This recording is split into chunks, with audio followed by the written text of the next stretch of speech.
Hello and welcome to World Talks. My name is Jakub Kapiszewski and we record from Ukraine Recovery Conference. I am now joined in the studio by Gvozdiar, advisor to the Ukrainian Defense Minister. Hello and welcome. Hello.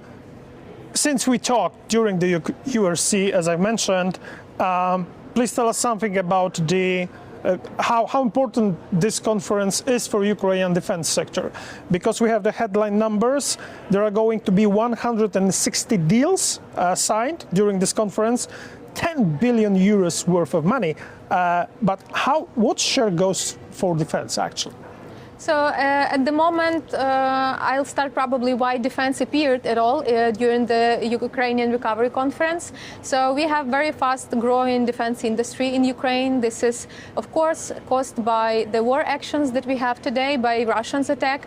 But in the end of the day, Ukrainian defense industry is just a modern possibility to respond for Russian strikes, because we have to adapt. Russians scale the production of their missiles and drones, and it's impossible to respond with some equipment that we already have in Ukraine or in our partners' countries. Okay. The warfare has changed significantly. You see that we speak more and more about drones.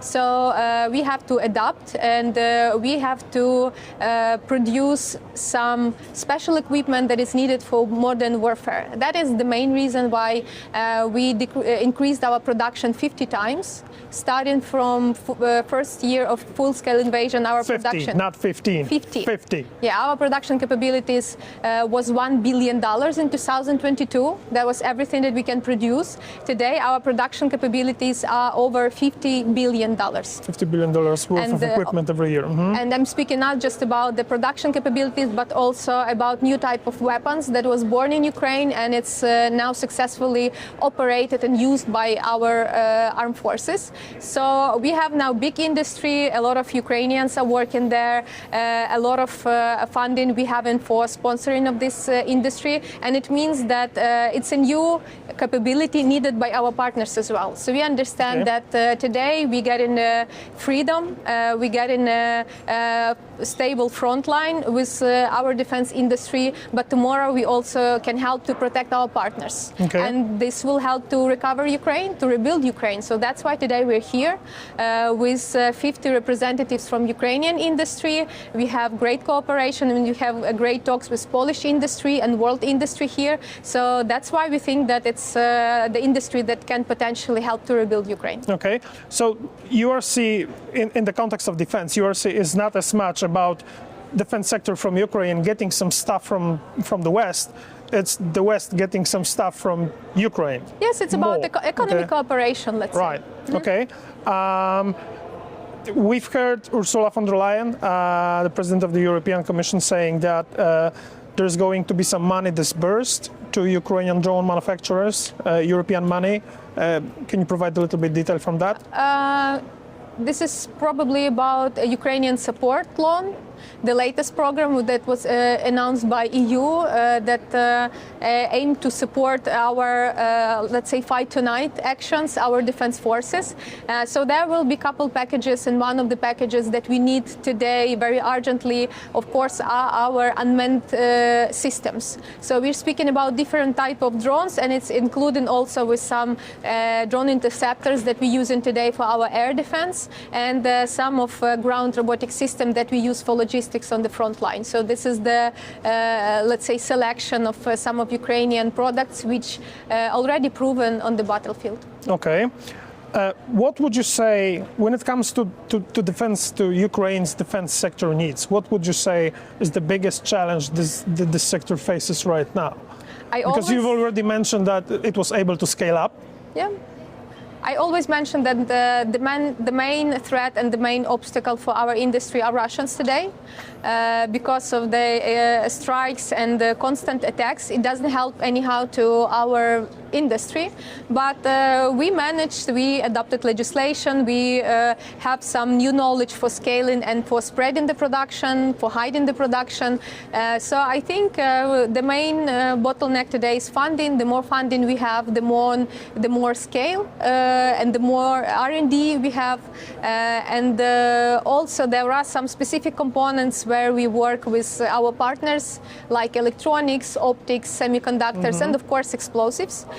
Ukraine, as much as our democratic states partners didn't have a big production of explosives, so it's good to have a conversation with Polish colleague on the platform of Ukrainian Recovery Conference, how we can manage and to help to Ukrainian manufacturers, but also to our partners manufacturers with explosives, which are in big deficit today. Okay, so explosives, one dire need, everyone's looking for explosives. And as you mentioned, Poland actually produces a lot of explosives. And scaling up even more and obtaining funding for that, right? And this European Commission loan is one of the steps. Would you say that there is one specific type of weaponry Ukraine still needs that it doesn't have and would like to have? Anti-ballistic system, of course, is a priority for us. We have some donated systems from our partners, but ammunition for it remains scarce. Remains to be a deficit.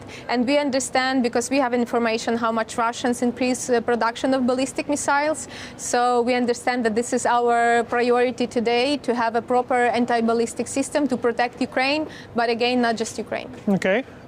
Would you like to go for homegrown solutions, or are there any other solutions available on the market that can just fill the gap? It's possible to do only with our partners' expertise, because there are some systems, but they are very limited in the production for many reasons, and they are very expensive. So we understand that having the threat like our enemies, we need to protect our countries by having cheaper solution that is easier to scale, and of course easier to get ammunition for these systems. So this is priority number one today. Do you think Ukraine is going to be able to fill this gap before next winter? Yes, absolutely. Like together with other industries, with industrial cooperation, all together, we definitely have enough expertise to fill this gap soon. Okay, so come winter 2026-2027, it won't be a repeat of winter 2025-2026, right? Let's see. Okay. We talk a lot about how Ukraine can also sell weapons to Western partners. But the question is, given that the country is still in a state of war, which is pretty much hot, and it needs all the munitions, all the weaponry it produces on the front line, do you have export capacity? Yes, as I mentioned, for some products we have extra capacity because we can produce even more that our defense forces needs today. So that's and in the same time we are capable to produce it. We fulfill already like expectations with the quantity for our defense forces, and we also can help to our partners to get this capability, because we don't speak about equipment. Like we can sell our drones, but it doesn't provide the capability to other countries to operate and to successfully integrate it to existing weapon systems. So we will more speak about capabilities, export of products together with knowledge and together with the supportive equipment, because if we speak about drones, it means that they need maybe radars or retranslator and other equipment which we also can produce. So there is a room definitely for exports of Ukrainian products. Okay.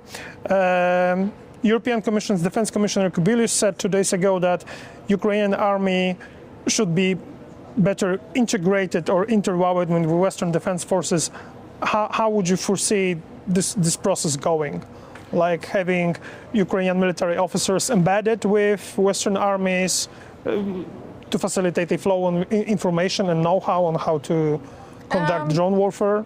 We work already with some member states and with the NATO headquarters, how we can cooperate and how we can transfer the modern knowledge. There are some common trainings, for example, where we use Ukrainian militaries as the trainers, not vice versa, where we started from in 2022, where a lot of Ukrainian troops, and they are still trained by our partners, but there are also already the new trainings when Ukrainian militaries are training. So this is just as a start, but we definitely can do more by working together. And we are not speaking about the boots of some other militaries on Ukrainian ground, but I think that more common training and joint, for example, wargaming would be beneficial also for the troops of other countries. Okay, and final question, given that we have entered the 5th year of the war,